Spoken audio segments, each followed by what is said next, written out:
பண்ணை தமிழ்ச்சங்கம் கிட்டத்தட்ட 42 ஆண்டுகளாக நடத்திக் கொண்டிருக்கிற இந்த இயக்கத்தை பார்க்கிற போது ஏதோ சுதந்திரமாகி பாலும் தேனும் ஓடின பாரத தேசம் மாதிரி தமிழுக்கும் அமல் என்று பேர் சொன்ன பாரதிதாசனுடைய நினைவாக இங்கே வந்து நான் அமர்ந்திருப்பது நான் மிகவும் மகிழ்வாக கருதுவது காரணம்,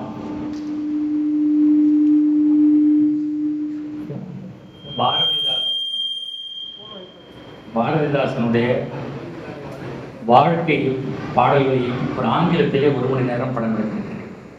அது நம்முடைய செம்மொழி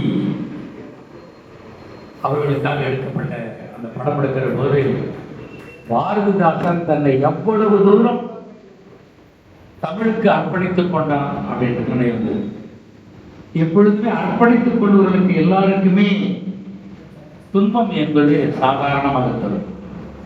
இந்த தமிழையும் தமிழ்நாட்டையும் பாரதியுடைய வாழ்க்கையும் படமெடுக்க வேண்டும் என்று உள்ளே வந்த பாரதிதாசனுக்கு வீடு பறிபோம், வாழ்க்கை பறிபோம். காமராஜர் அவரை அழைத்து வந்து ஒரு படத்திற்கு பூஜை போட்டு சிவாஜி கணேசனுக்கு 5000 ரூபாய் முன்பணம் கொடுத்து நடிக்க வேண்டும் என்று சொல்லி ஆரம்பிக்கப்பட்ட அந்த திரைப்படம் கடைசியில் எடுக்க முடியாமலே போய் பாண்டிச்சேரிக்கு போய் இறந்து விட்டார். எனவே தன்னை அர்ப்பணித்துக் கொண்டவருடைய வாழ்க்கை எப்படி இருக்குன்னா விதை மாதிரி தான்.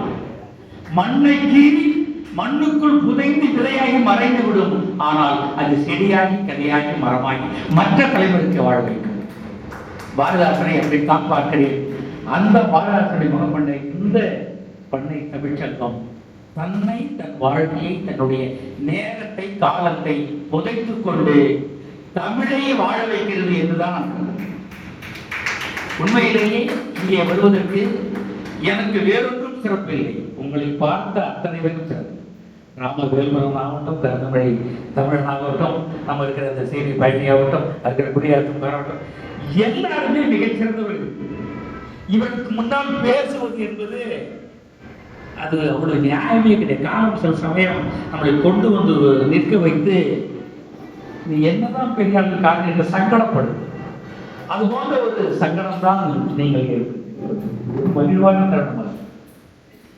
ஆனால் ஒரு தாயின் வயிற்றிலிருந்து குழந்தை வருகிற போது கிடைக்கிற துன்பம் போல், குழந்தை பிறந்து இருக்கிற சுகம் போல் இந்த துன்பத்தை நான் இன்பமாகவே எடுத்துக் கொள்கிறேன். ஏனென்றால் 45 ஆண்டுகளுக்கு மேலாக இருக்கிற மாபெரும் கவிஞன் தன்னை முன்னிலைப்படுத்திக் கொள்ளாமல்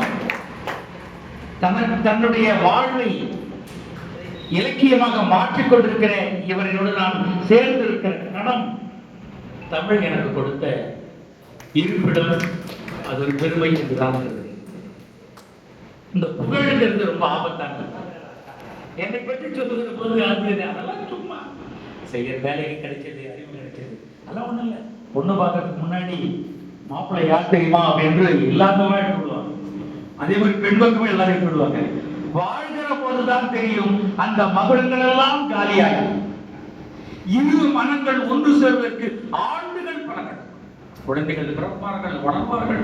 ஆனாலும் அந்த இரு மனங்கள் இணைவதற்கு நீண்ட காலம் ஆகும்.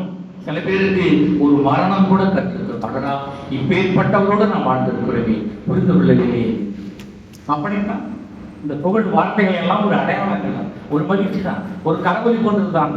ஆனால் நாம் நமக்காக வாழ்வோம், நம்முடைய சொற்களை நம்முடைய சமூகத்திற்காகவும் பயன்படுத்துகிறோம்.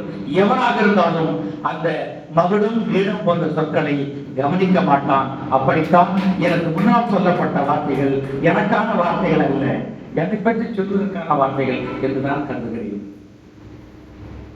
இப்பேற்பட்ட அர்ப்பணிப்பான இந்த அமைப்புகளை போல வெகுசனமாக உள்ளது. இந்த நேரடியாக முகம் பார்த்து புகழ்வது என்பதை கொஞ்சம் கடினம் தான் என்றாலும் எப்பொழுதுதான் புகழ்வது. வாழ்கிற போது வாழ்கிற மனிதர்களை, கவிஞர்களை தூக்கி கொண்டாட விடாமல் இருப்பது என்பது வாழ்காலத்திலேயே ஒரு மரணம் பண்றது. சொற்களை அவர்களுக்கு திருப்பி தருகிற ஆனந்தத்தை தரவில்லை என்று சொன்னால் வாழ்ந்து பயனில்லை. அப்படித்தான் இந்த பண்ணை தமிழ்ச்சங்கத்தை நான் பார்க்கிறேன். வசந்தராசன் அவர்கள் உட்பட, வசந்தகுமார் உட்பட வெற்றி போரில் உள்பட உங்களுக்கு செங்கை அவருடைய உள்பட நான் எல்லோரும் பேசுவது போலாம். நீங்களெல்லாம் என்னுடைய மூத்தோர்கள். தமிழின் சொற்களை தகுதியோடு தமிழுக்கு தந்த மகா மகா கலைஞர்கள் படைப்பாளர்கள். எனவே உங்கள் முன்னால் நான் வணக்கம் சொல்லி என்னுடைய உரையை ஆரம்பிக்கிறேன். வரும்போது ஒரு வணக்கம், எனக்கு காக்கா வணக்கத்தை ஞாபகம். நான் திருப்பதிக்கு சும்மா தான் போனேன், வரும்போது பார்த்தா முடியல. எனவே முடிய நம்முடைய அடையாளங்கள் இல்லை, நம்முடைய அறிவுதான். நான் அப்படித்தான் நம்முடைய பார்க்கிறேன். ஒரு தேசத்தில் ஒருவன் சாதாரணமாக பிறந்தான். தன்னுடைய தந்தையார் ஒரு கிராமத்திலே மிகப்பெரிய அதிகாரியாக இருந்தார். அதிகாரியாக இருந்து அவர் ஊழல் செய்து விட்டார் என்று சொல்லி அவனை வேலையை விட்டு துரத்தி இருக்க வாழ்க்கையை ஒன்றுமில்லாமல் ஆக்கிவிட்டார்கள். ஒரு பிள்ளையை வைத்துக் கொண்டு அந்த அம்மா தன்னுடைய லெபனான் நாட்டிலிருந்து அமெரிக்காவுக்கு வாசலுக்கு சென்றாள். எப்படி பிள்ளை வளர்ப்பது?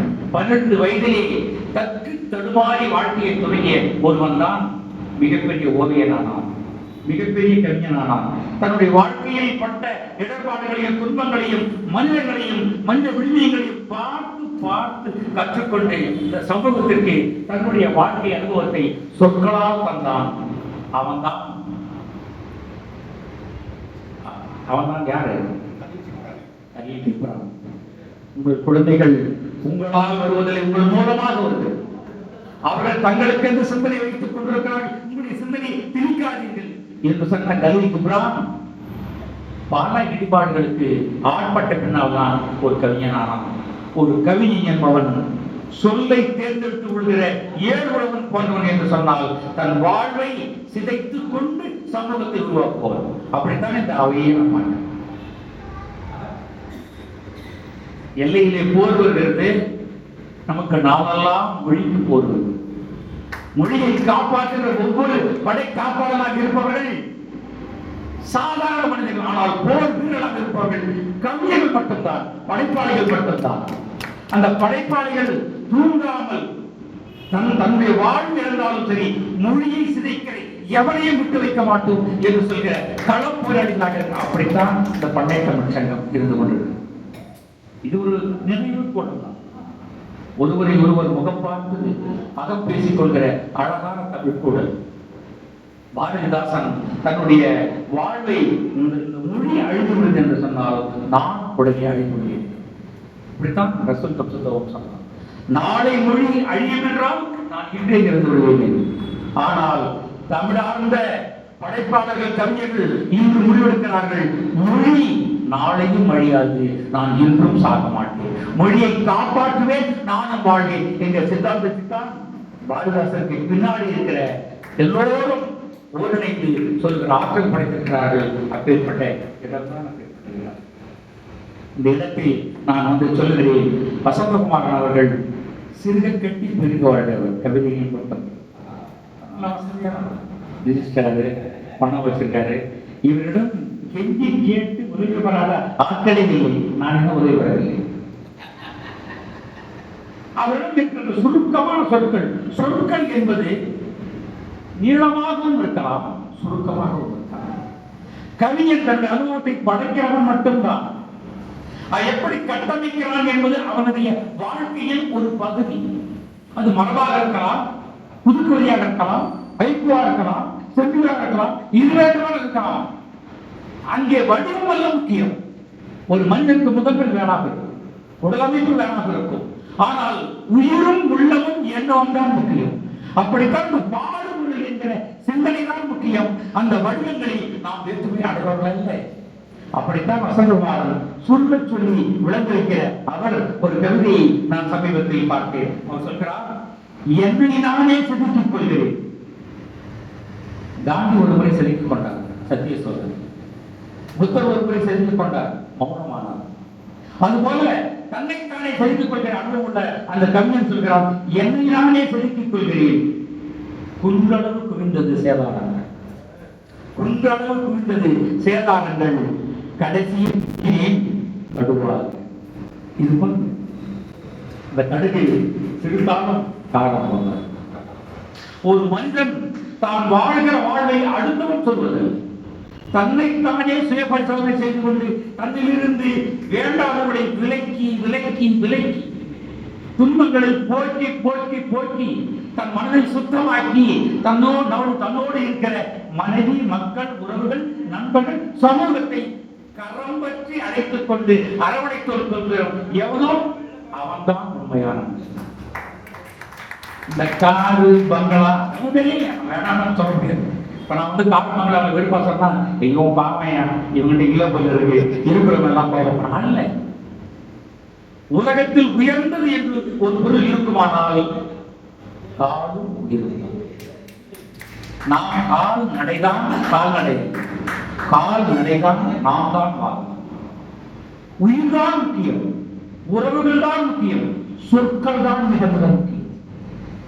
பிள்ளைகளோடு நான் பார்த்திருக்கேன், வேக வேகமாக 8 ஆண்டுகள் காதலிக்கிறார்கள், திருமணம் செய்கிறார்கள், பெற்றோர்களை மறக்கிறார்கள், தாயை மறக்கிறார்கள், தந்தை மறக்கிறார்கள், இருவரும் ஒன்றாக திருமணம் செய்கிறார்கள். 3வது மாதம் விடுதலை வேண்டும் என்று வழக்கு எழுதுகிறார்கள். நான் கேட்டேன், என்ன? இல்லை, எனக்கு அவரை பிடிக்கவில்லை அல்ல, ஒன்றாக சேர்ந்து வாழ்கிற தன்மையை மனதில் எடுத்துக் கொண்டாத சமூகம் தான் தோல்வியானது. என்ன புரியும்? எனக்கு என்னுடைய மனைவி பார்ப்பேன். எனக்கு திருமணம் நடக்கிற போது 34 வயசுள்ள ஒரு பெண் எனக்கு திருமணம் எனக்கு சரிங்க, இவன் மாப்பிள்ள ரொம்ப நல்லா இருந்தாங்க. எனக்கும் அவர்களுக்கும் 7 வயது வித்தியாசம். நான் கல்விக்குறானா தன்னுடைய தலைமை ஆசிரியை காதல் செய்து கொண்டு மொழி வளர்ப்பதற்கு நமக்கு அப்படி இல்லை. நம்ம சமூகம் நம்மை விட சிறிது குறைவாக இருக்கிற பெண் தான் வேண்டும் என்று நமக்கு கல்வி தந்தது. ஆமா, இதெல்லாம் கூட தெரிஞ்சவங்களை வச்சுக்கவே கூடாது. எப்போதும் எதிரிகள் எதிரே இருப்பது. நீ எதிரே இல்லை, எதிரி வாசி போய் பார்த்ததும் அந்த பெண்ணு ஓகே. நான் புரிஞ்சு போயிட்டேன். 8 வயது வித்தியாசம் உள்ள பெண்ணு வேண்டாம் என்று சொல்லிவிட்டு ஒரு செல்லுபடியில் போய் சென்றேன். அமர்ந்திருக்கிற போது ஒரு சொன்னார், ஏங்க எங்க பக்கத்துல வேற எந்த பொண்ணுன்னா நான் கல்யாணம் பண்ணேன். அவங்க சொன்னா, எங்க சார் ஒரு 3வது வீட்டுல வசதி கம்மி, நான் இன்னொரு பணக்காரன், எனக்கு அதேதான். ஆனால் தாய் பத்திரிகையில் புரட்சித் தலைவர் எம்ஜிஆர் அவர்கள் முதலமைச்சராக இருக்கிற போது நான் துணையாக இருக்கிறேன். கல்லூரியில் படித்து முடித்து விட்டு உடனடியாக அந்த பத்திரிகையில் சேர்ந்து 5 ஆண்டுகள் பண்ணியிருந்தேன். அந்த பெயரில் அங்கே செல்கிறேன். அந்த பெண் செல்கிறார்கள், அவங்க மேக்கப் போட்டுட்டு வருவாங்க. ஒன்றும் நான் போய் பார்க்கிறேன். போகிற போது அவர்கள் நெசவாளர்கள் அச்சு பண்ணிட்டு கொண்டிருந்தார்கள். அந்த பெண்ணை ஒவ்வொரு போட்டியில் பார்த்து இவங்க எனக்கு ஓகே, அவங்க யாருன்னே தெரியாது. தோற்று உடனே சொல்லி முடித்தது இவர் யார் என்றார்கள். இவர் தான் பெண்ணு பார்க்க வந்தவர். ஐயோ என்றார்கள். எங்களில் நான் அந்த பெண்ணை பிடிச்சிருக்கு, எனக்கு திருமணம் செய்து கொடுத்தது என்னுடைய பெண்ணினுடைய தாயார் மிகச் சிறந்த கல்வியார். 3வது வரை படித்திருந்தாலும் ராஜகிருஷ்ணனை படித்தவர், சூடாமணியை படித்தவர், கம்பராமாயணம், மகாபாரதம் எங்கள் எல்லாவற்றையும் படித்திருக்கிறது. அந்த காலத்துல 2வது படித்த பேரறிவாளர். அந்த காலத்துல பொதுகளை பற்றாலும் சீரறிவாளர். ஏன்னா கொஸ்டின்ஸ் மட்டும் தான் படிக்கிறோம், தனக்காக இந்திய மொழியை கற்றுக்கொள்வது. அந்த அம்மா சொன்னாங்க, ஒரே வார்த்தை காட்டாங்க, சரி நீங்க என்ன உத்தரவாதம் தரீங்க எங்க பெண்ணுக்குன்னு. வாய்ப்பே இல்லைங்க, கண்காக்காம அவங்க தாங்க என்ன பார்த்துருக்காங்க. இதே மாதிரி வடம்படுத்த வர சாப்பிட்டேன் சொன்னா அவங்க தூக்கி வாங்கி போட்டது. உடனே கூடியிருந்தவங்க சொன்னாங்க, என் முதல் வெளியே போயா பத்திகார பயிர் நம்ம.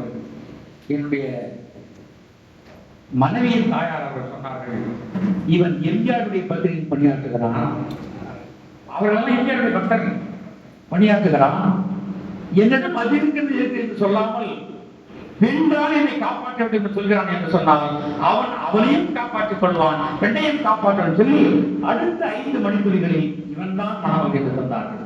அப்படி பார்வையாளையும் சில கணங்களையும் புரிந்து கொள்கிற இடம் நம்முடைய சமூகத்துக்கு வந்தது. பின்னால் நான் அவரை இன்னைக்கு வரைக்கும் டைவர்ஸ் நானும் ஃபார்ம் வச்சுட்டு ரெடியா வச்சிருக்கேன். அது காரணங்களே கிடைக்கவில்லை. ஒரு நாளைக்கு 10 முறை திட்டுவோம். ஏனென்றால் ஒரு வயதில் என் தாய் இறந்து விட்டார்கள். அன்னை முகமணி, அன்னை பாசப்பள் சொல்லு வருகிற என் வீட்டில் நான் படிக்கும் போதெல்லாம் அரசு மாணவர் விடுதியிலே படிச்சுக்கொண்டேன்.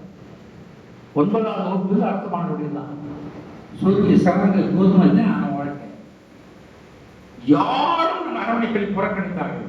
நான் அப்படி முடிவு செய்வேன். புறக்கணிப்பு என்பது உங்கள் கையில் இருக்குமாறு, அரவணைப்பு என்பது என் கையில் இருக்குமாறு. என் ஆயுதத்தை நான் எப்பொழுதும் விட மாட்டேன். எதிரியுடைய போர் முனையில் எந்த ஆயுதங்களை பயன்படுத்தினாலும் என்னிடம் அன்பு இருக்கிறது, அன்பை தர எனக்கு உறுதி இருக்கிறது, ஆளுநர்கள் தருகிறேன் என்று சொல்லி இதுவரை வாழ்ந்து கொண்டிருக்கிறேன். எதிரி என்பது அவர்கள் முடிவு செய்வது, நாம் நண்பனை என்று நாம் முடிவு செய்வது என்று கருத்துகிறோம்.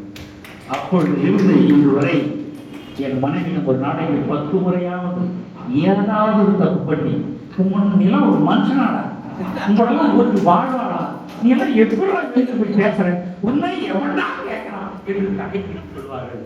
அப்பொழுது கிடைக்கிற ஆனந்தம் திருப்பதி பெருமாள் 16 மாதிரி நின்று ஜெயந்தி ஜெயந்தின்னு சொல்லும் போது வெங்கடேச பெருமாள் பார்த்து கிடைக்கிற அற்புத சுகத்தை விட என் மனைவி சொல்லி அவ்வளவு ஆனந்தம். என்ன சொல்ல, தமிழ் சொற்களில் எதிர்ப்பதமாக சொல்கிற அந்த சொற்களின் உள்ளே கிடைக்கிற சுகமான அன்பு நான் தேடி தேடி அந்த சுகமான அன்பை, நேர்மையை, தமிழ் பண்பை எவன் தர முடியும் என்று சொன்னால் கவிஞன் மட்டுமே தர முடியும். அதனால்தான் எத்தனை அரசுகள் மாறினாலும் கவிஞர்களின் சொற்களோடு அந்த நாடு அறிமுகமாகும். ரசூல் சொல்லுகிற போது சொல்கிறான், எனக்கு 100 காதலிகள் என்ன தெரியும் பண்றேன், நான் தசரதன் 1000 வச்சுக்கிட்ட ஒண்ணுமே செய்ய கண்டிருக்கிறான்.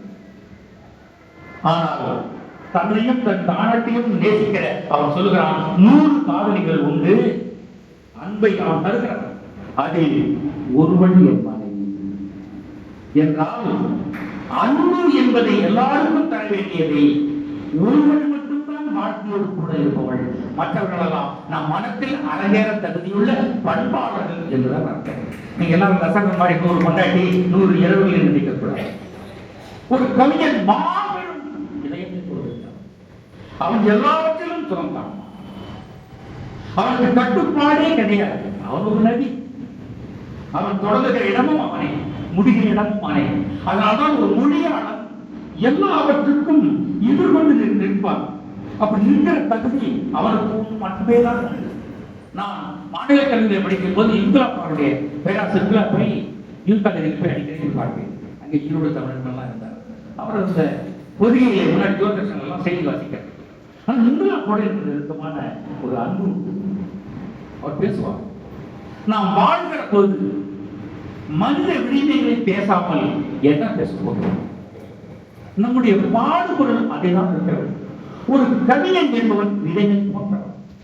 ஒவ்வொரு கவிஞனும் விதைகளை எந்த பசிக்காகவும் யாரும் சாப்பிட்டு விடக்கூடாது, அவன் தன்னையும் சாப்பிட்டு விடக்கூடாது என்று சொல்கிற இந்துலா ஒரு கவிதை சொன்னார், கணவனை பறித்ததாலே கண்ணைக்கு சீற்றம் நியாயம்,